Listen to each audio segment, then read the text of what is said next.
Ahora, en la práctica, en los robots industriales, ¿qué tipo de actuadores tenemos? Bueno, por un lado, primero tenemos los actuadores neumáticos, en los cuales la energía neumática almacenada en un compresor es transformada en energía mecánica mediante pistones o turbinas. En el caso de un pistón que es reciprocante, pues vamos a obtener un movimiento lineal, y si usamos una turbina vamos a obtener un movimiento de rotación. En este caso, el fluido que es comprimido y que produce ese desplazamiento de pistón es aire, y en el caso de los hidráulicos, el fluido que está siendo comprimido es por lo general un aceite. También lo que hace es que ese aceite entra por un lado y mueve un pistón que produce el desplazamiento lineal, y si quiero moverme al otro, el aceite intercambio y lo hago que entre por el otro lado del pistón y se mueva en la otra dirección. Y bueno, por último también lo tenemos los motores eléctricos. ¿Qué características deben tener los actuadores de cara a ser empleados en los robots? Primero, que sean baja inercia. Imagínense que ese motor que va en un robot serial, tenemos 6 motores, ya que tiene 6 grados de libertad. Y los últimos motores van montados sobre los brazos, que a su vez se van a estar moviendo. Entonces, si coloco motores con mucho peso, que van colocados en un brazo que se esté moviendo y siendo acelerado, esa masa por esa aceleración va a producir fuerzas que me van a hacer que el robot tiemble o pierda precisión, ya que tiene esa fuerza externa debido a la alta inercia que generaría tener un motor con mucha inercia. Por eso se recomienda que se tenga una baja inercia, que tenga una alta relación potencia-peso, es decir, con un peso muy pequeño que suministre una gran potencia, que acepte sobrecarga, porque bueno, estos sistemas son propensos a sobrecarga, y también que tenga la capacidad de suministrar cargas en impulso elevadas pero puntualmente, que sea capaz de operar a altas aceleraciones, que tenga amplios rangos de velocidad para yo moverme de una velocidad, desde velocidades en un sentido, digamos negativas, al otro sentido positivo. Precisión, esto es muy importante porque la precisión del actuador al final es la que me va en alguna medida ver la precisión total del robot. Hay que contar que no es solo esta precisión, sino también los errores que puede haber en la manufactura, en las juntas del robot y en las dimensiones de las piezas, y que sea capaz de rastrear la posición que tiene el actuador de una manera precisa. Esto lo veremos con detalle observando los tipos de sensores que son empleados en los robots. Vamos en detalle a los actuadores neumáticos. Ellos funcionan similar a los actuadores hidráulicos. En un caso es el aire comprimido por un compresor que desplaza un pistón. Lo podemos ver en la figura. Entra el aire por este lado del pistón, desplaza el pistón hasta que llega a tope. Luego pues intercambiamos a través de una válvula. Esto va unido a un compresor, y aquí tenemos una válvula que me da las dos vías, o bien en esta dirección, o bien ahora que se necesita es suministrar aire por esta dirección, esta entrada, para que ahora el pistón se mueva en el sentido contrario, así hasta que llegue hasta el otro final de carrera. Los hidráulicos funcionan de la misma manera, lo único que en vez de haber aire es aceite. Aquí tenemos una imagen donde vemos una retroexcavadora que está siendo actuada a través de actuadores hidráulicos. Aquí pueden ver uno y aquí otro. El desplazamiento de este actuador es el que me define las posiciones que opta la pala. Motores eléctricos, se emplean varios.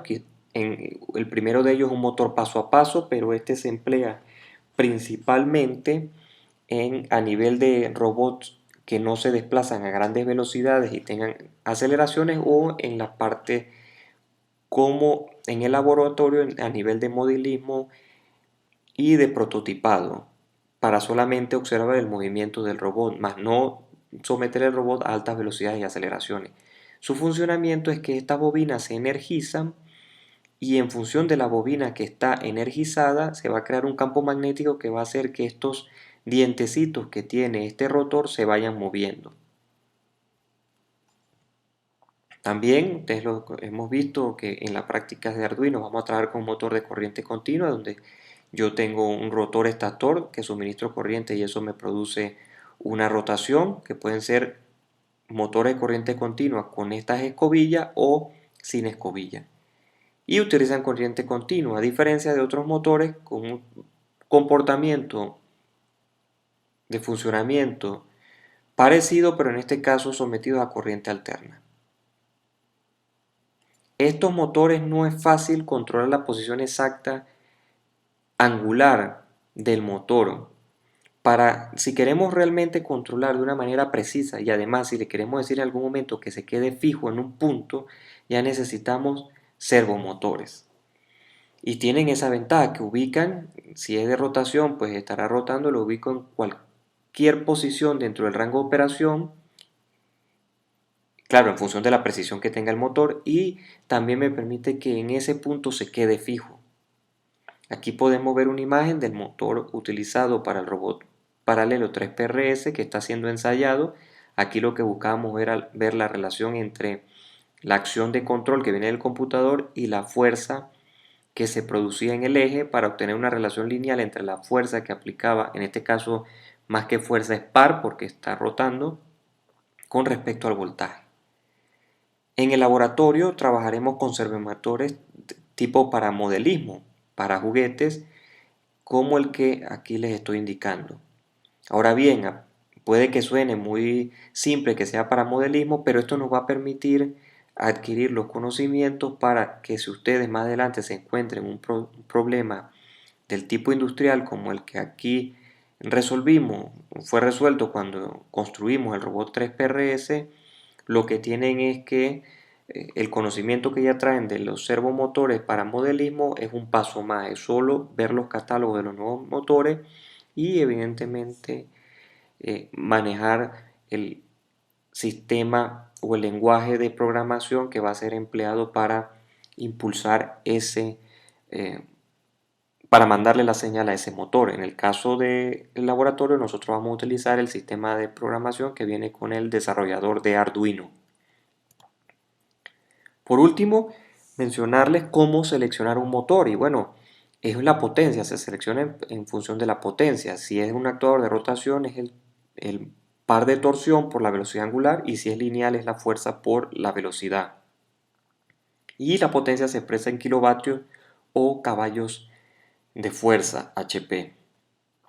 Un ejemplo, si tenemos un brazo robótico, como por ejemplo el el brazo que sube y baja para entrar en el estacionamiento de ingeniería y en el extremo le colocamos una masa de 25 kilos, mide 2 metros y le colocamos una masa de 25 kilos y sabemos que se mueve a una velocidad de 10 RPM o queremos que se mueva a esa velocidad, ¿qué motor necesitamos? Bueno, la masa la multiplicamos por la gravedad, 26 kilogramos por 9.81, las RPM las llevamos a radianes por segundo, por lo tanto 2 pi sobre 60 y esto nos da 0,513 kilovatios.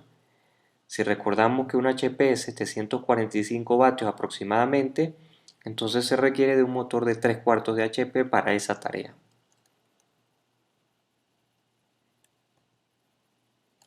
Les dejo como tarea que investiguen las ventajas y desventajas de cada uno de los sistemas de actuación mostrados, tomando como elemento de aplicación los robots, es decir, cuándo utilizar un neumático, un hidráulico o un eléctrico, cuál se acopla mejor al funcionamiento en el caso de los robots.